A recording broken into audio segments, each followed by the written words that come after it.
Question number 20. Following balances exist in the books of Ashutosh. So 1st April 2024, machinery account and provision for depreciation account. The machinery is depreciated at the rate of 10% per annum by fixed installment method. Fixed installment method मतलब straight line method, same thing. And accounting year being April to March, मतलब financial year follow करते हैं. 1st October 2024, machinery which was purchased on 1st July 2021 for 1 lakh was sold for 42,000 and on the same date a fresh machine was purchased 2 lakh. तो हमें machinery account and provision for depreciation account बनाना है for the year ended 2024-25. So हमारे balances हम देख लेते हैं. 5 lakh है to balance brought down 2024 April 1. ठीक है, ऐसे इसका भी हम कर लेते हैं. 2024 April 1 by balance brought down 2,25,000. ठीक है, अब हमने देखा कि स्ट्रेट लाइन मेथड है और 1 अक्टूबर 2024 को एक मशीन सेल हुई है 1 लाख में. सो 2024 October 1 बाय बैंक 42,000. और एक मशीन सेल हुई है और एक मशीन परचेज हुई है सेम डेट पर 2 लाख की. सो 2024 में October 1 to bank account 2 lakh. तो जो मशीन सेल हुई है उसका यहाँ पर डेप्रिसिएशन आएगा. प्रोविजन फॉर डेप्रिसिएशन अब तक का पूरा एक्यूमुलेटेड डेप्रिसिएशन, लेकिन उसके पहले यहाँ एक डेप्रिसिएशन लगेगा जो मशीन सेल हुई है October 1 में. सो बाय डेप्रिसिएशन, तो जो मशीन सेल हो रही है उसका कॉस्ट था 1 लाख. 1 लाख पर 10%,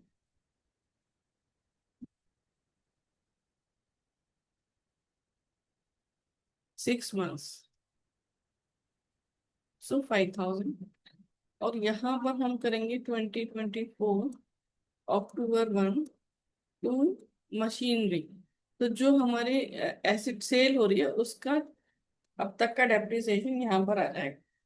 देखो वो मशीन हमने बाई की थी 1 जुलाई 2021 में. तो हम ऐसे देख सकते हैं उस कॉस्ट 1 जुलाई 2021 में उसका कॉस्ट था 1 लाख. ठीक है, इस पर डेप्रिसिएशन लगा 31 मार्च 2022 को. सो 1 लाख पर 10% फॉर 9 मंथ, 1 जुलाई से 31 मार्च. सो जुलाई अगस्त सितंबर अक्टूबर नवंबर दिसंबर जनवरी फरवरी मार्च, 9 मंथ्स. सो 1 लाख पर 10% फॉर 9 मंथ्स, 7,500. फिर एक और डेप्रिसिएशन लगा 31 मार्च 2023. तो वो तो आएगा 1 लाख पर 10%, 10,000. फिर एक और डेप्रिसिएशन लगेगा 31 मार्च 2024, 10,000. फिर एक और डेप्रिसिएशन लगा 1 अक्टूबर 2024, 1 लाख पर 10% फॉर 6 मंथ्स, 5,000. उसकी देखो बुक वैल्यू सेल की डेट पर क्या रह गई.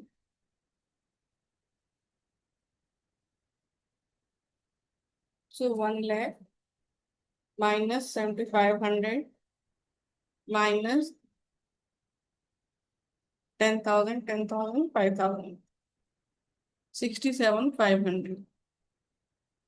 अब हम सेल कर रहे हैं इसको 42,000 में। तो हमें लॉस हो गया इस पर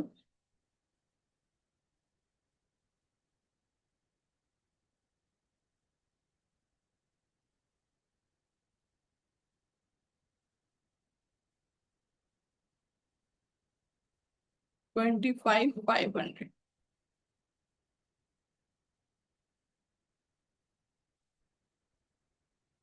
तो बाय लॉस ऑन सेल 25,500। और अब तक का हमारा डेप्रिसिएशन इस पर लग चुका है, इन सबका टोटल करेंगे।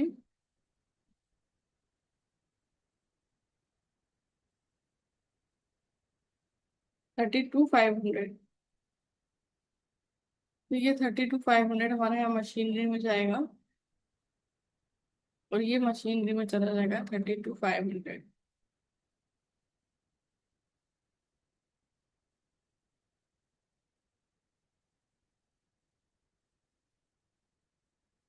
अब हम करेंगे इसमें by 2025 March 31st by balance carried down.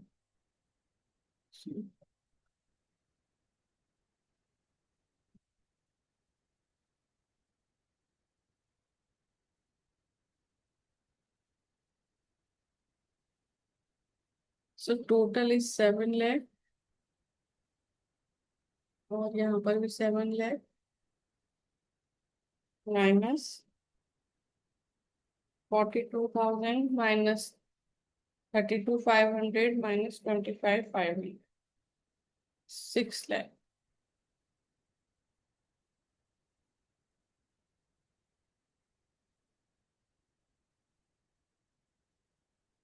यहाँ 2025 में अभी एक डेप्रिसिएशन लगेगा बाय डेप्रिसिएशन। तो देखो हमारे पास मशीन थी 5 लाख की स्टार्टिंग में, उसमें से 1 लाख की सेल हो गई, तो अभी 6 लाख। तो मशीन वन पर 6 लाख पर 10%, सो 60,000। और सेकेंड मशीन जो अभी बाई की है 2 लाख, सो 2 लाख पर 10% for 6 months, 20,000, 10,000, 70,000 total.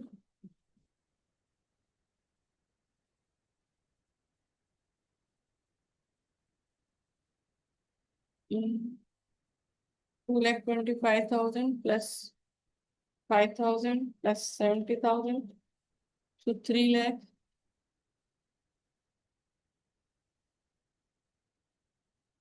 minus 32,500, 267,500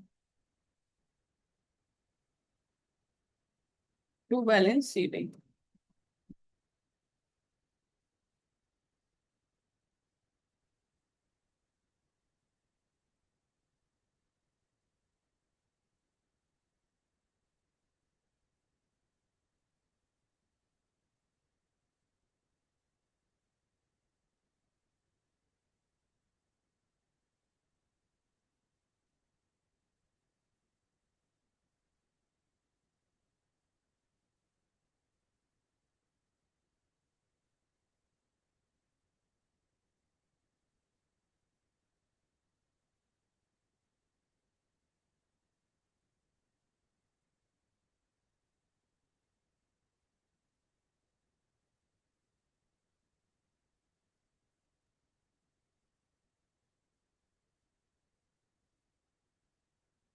Total is 3 lakh.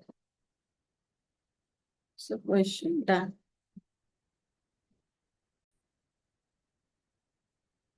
So question number 21. A boiler was purchased from abroad for 10,000 rupees. Shipping and forwarding charges 2,000, import duty 7,000, expenses of installation amounted to rupees 1,000. calculate the depreciation for the first 3 years separately for each year at the rate of 10% per annum on diminishing balance method. देखो यहाँ balance depreciation का method change हो रहा है, तो आपका जो cost है वो फर्स्ट मतलब स्टार्टिंग में, ठीक है, कॉस्ट है आपका 10,000, और इसमें हम सब ऐड कर लेंगे क्योंकि ये सब इसकी कॉस्ट में ऐड हो जाएगा, 2,000, 7,000 एंड 1,000। तो पूरा कॉस्ट हो जाएगा 20,000। अब इसमें हम डेप्रिसिएशन करेंगे, depreciation for the end of first year.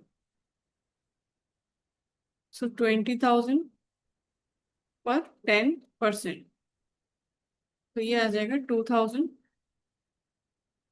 ठीक है, अभी हमारी वैल्यू रह जाएगी 18,000। नहीं, ये हमने माइनस किया। फिर डेप्रिसिएशन,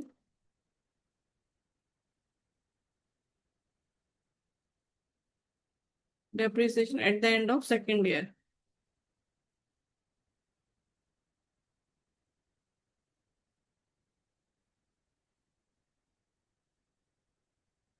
सो 18,000। अभी ये WDV मेथड है ना, रिटन डाउन वैल्यू मेथड या डिमिनिशिंग बैलेंस मेथड या रिड्यूसिंग बैलेंस मेथड, सब एक ही है। तो ये होता है रिड्यूसिंग बैलेंस पर। तो 18,000 पर 10%, सो 1,800। अब इसका वैल्यू रह जाएगा 17,200, 16,200 सॉरी। फिर डेप्रिसिएशन लगेगा थर्ड ईयर।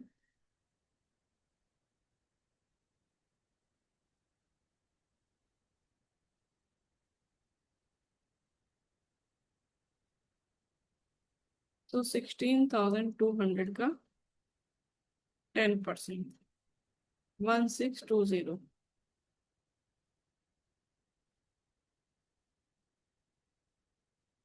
14,580।